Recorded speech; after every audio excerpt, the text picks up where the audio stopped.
Good morning, guys. Welcome to this week's edition of Crushing with Mike and Bennie. As you saw behind me here, we've got Marsa TM753 crusher. This week we're going to be talking about maintenance on your jaw crusher and a few tricks of the trade, having learned through experience what to do if you pick up a few noises or problems on the jaw. Bennie, over to you.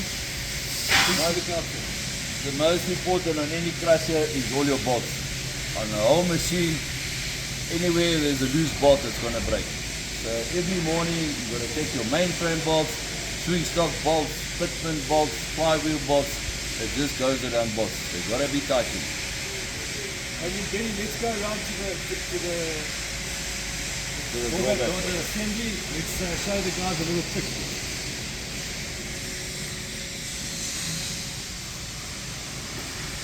Mike, as you can see, this is basically the drawback rod assembly.